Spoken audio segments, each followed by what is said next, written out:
čas smo bili res dominanti, odlično obrambo smo odigrali, tudi v nadaljevanju smo krenili dokaj dobro, naredili že precejšno prednost, 13 razlike in praktično smo bili 36-37 minut veliko boljši nasprotnik in izgleda, da bomo dobili nekaj večjih problema. No, tam pa par neumnosti, dve odprte trojke Mariborčanov in so se približali in potem bilo pa nas dosti panike, nesigurnosti in smo dramatično padli v zadnje 2-3 minute in mislim, da tudi predvsej po nesreči to tekmo izgubili. Ne, mislim, da Krka v Novem mestu, Olimpija v Ljubljani to ne moreš računati na zmago. Tam mogoče tudi, da smo mičkrat na koncu popustili, ko smo videli, da bomo tekmo izgubili, da smo malo preveč popustili, tega smo bili tekme igrali odlično, se držali.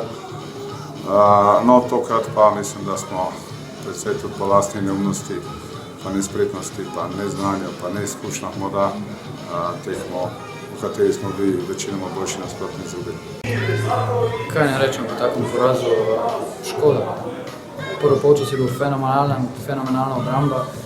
Delali smo napake v napadu, tako da zdaj je že par tekem zaredom, ampak vseeno obramba nas je reševala v prvem polčasu 22 točk. Je super, kaj ne rečem drugega. Drugi polčas pa totalen blackout v obrambi. Smo dobili preveč odprtih trojk, odprtih metov, skokov v napadu pa preveč napak. Mislim, da smo okoli 20 izgubljenih žog, tudi kar je čudno preveč. Ja, 3 porazi, ampak mi se ne predajemo, delamo dobro, vsak dan dobro treniramo. Mislim, da se bo sreča tudi obrnila, da bomo mi začeli zmagovati, tako da mi se ne predajemo. Ja, mislim, da zdaj v bistvu bo lažje, zdaj imamo 3 poraze, nimamo več kaj izgubiti. Zdaj 3., 4., 5., 6. pozicija letos ne prinaša nič, tako da mislim, da zdaj nimamo nobenega pritiska, tako da bo zdaj naprej pa samo lažje. Jaz upam, da bo nam zdaj, da se bo res vse spremenilo že z naslednjo tekmo in upam, da bomo začeli zmagovati. Ja, mislim, da mi smo celo sezono izredno dobro trenirali veliko. Mislim, da se nam mora to poznati, glede na ostale ekipe. Jaz upam, no, da to, kar smo mi odtrenirali, kar smo naredili, da smo naštudirali in da bo zdaj za nas lažje kot za ostale ekipe. Šentjur nam je letos zelo neugodna ekipa. Zunaj pri njih smo kar dosti izgubili, gladko izgubili.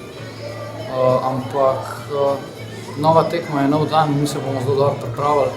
Mi bomo probali presenetiti tam, odigrati čim boljše, zmanjšati to število napak v napadu, odigrati našo obrambo in probati presenetiti. Tekmo smo dosta anemično začeli in Helios je z lakoto prihaja do situacij. Slov napadu nismo bili pravi. 25 minut smo se ukvarjali s sodniki in seveda to ni prineslo rezultata. Ko smo se nehali ukvarjati s sodniki, smo dobili tekmo. Izredno posebej bi pa pohvalil karakter moštva, ki se je pokazal spet na vse tekmi še enkrat, in pa Tijabo Rufena, ki je igral najboljšo tekmo, odkar je pri nas. Zelo težka tekma, smo znali, da će biti zelo teško gostovanje, kao što je uvijek ovdje u Domžalama.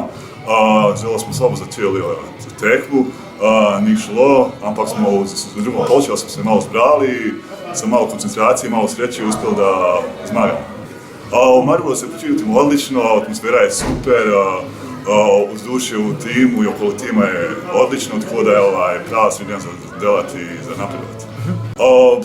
To je zelo pomembna zmaga za nas, mislim da je jedna od ključnih, ovako teško za gostovanje, teško da se dobije, koje može da nam prinesi play-off.